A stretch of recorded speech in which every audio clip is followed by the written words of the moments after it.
Off camera is Darryl Ruggles right now. He's going to explain something to us. I was here in the pit, in his pit area. You just saw him on camera there for a second.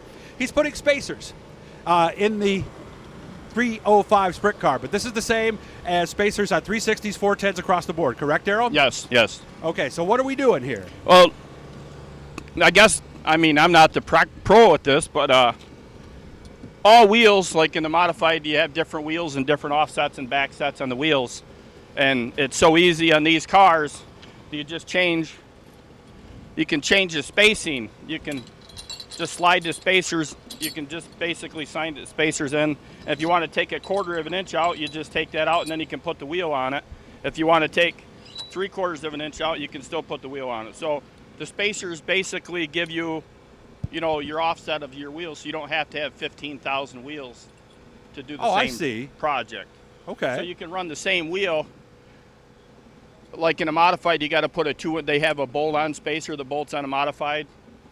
We do ours pretty much with here. There's like a same spacer, but it's a matter of just sliding them on or, sliding a certain amount of them off. So with that being said, now we're going to set the wheel on it.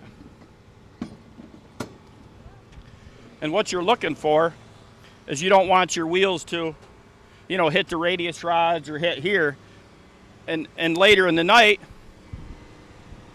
you can put spacing in them to move them out. And all you do is just put spacers in it to make that, adjustment. What does that do, moving it out like that at the end of the night? Yep.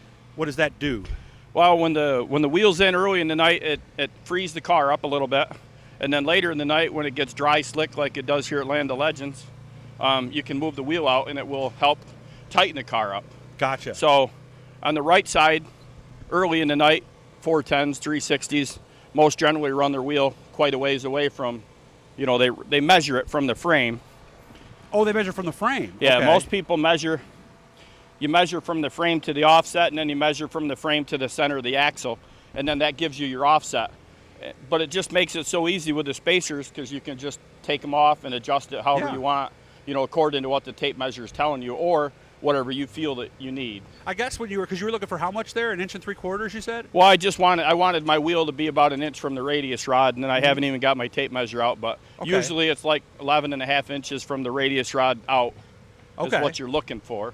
How come we don't have like a 1 inch spacer or 1.5 inches Well, you can do anything with that. You can do anything with that. You can do anything with them spacers. Mm-hmm. On the right rear, I have down. I have 1/8 inch spacers, 1/4 inch spacers, and 1/2 inch spacers, so that you can make your adjustment down to an 1/8 inch space. Wow. So we might be 7/16 one time or some weird number like that we wouldn't be able to get to if we had just big spacers. Yeah, you have to have a bunch of variety of spacers to accomplish what you're trying to get to. And it doesn't mean that it's always the right way or the wrong way. It's just every car, probably, every driver wants something different for spacing on their wheels. And every wheel is different, right? Just like stagger for some people, right? Some like a little more, some like a little less, right? Early in the night, you move your wheels out. Later in the night, you move your wheels in. Pretty basic with sprint cars. And do the spacers ever break? Huh? Do they ever break or crack? No, I've never had a spacer break. Never. Okay, all right. Now, what is he doing right now to the right tire? He's just siping it, putting the the little tiny sipes in the tire. We're trying to put new tires on the car for the feature tonight, and we have a machine at home that helps us do it, but it's just a pain to bring it every night. So he's doing it the old-fashioned mechanical way. How come he doesn't go all the way across? He is. He just has. He's here. We're gonna have to spin that for him if you get. But he'll go all the way around the tire, and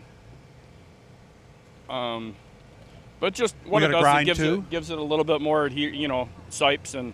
Well, sipes do two things, from what I understand. They help the tire gain heat and also help it lose heat, right? It loses heat and gains heat, but it also gives you that extra grip on the dry slick. It gives you that extra little bit of, tread.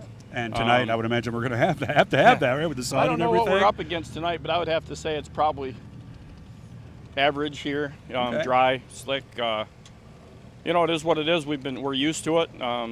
It's going to be. It's going to be a challenge tonight for sure.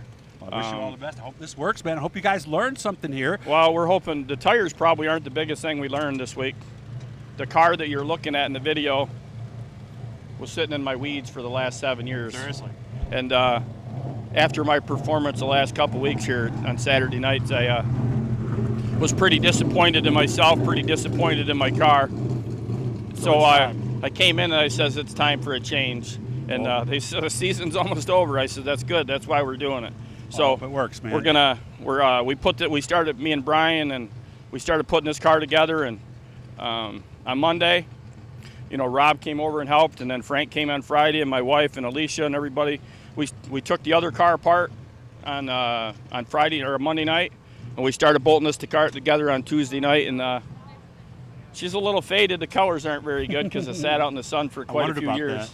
But I don't know. Hey, it doesn't matter how it looks as long as it's fast, right? Well, this is a twin to the car that we used to have a lot of success in, so maybe it'll transfer over into this car. We'll find out. Thanks, Darryl, for the help. Hope you guys learned something here. Share, subscribe, all that good stuff. And we'll see if this older car, 7 years sitting in the sun, will get him to victory lane tonight. All right.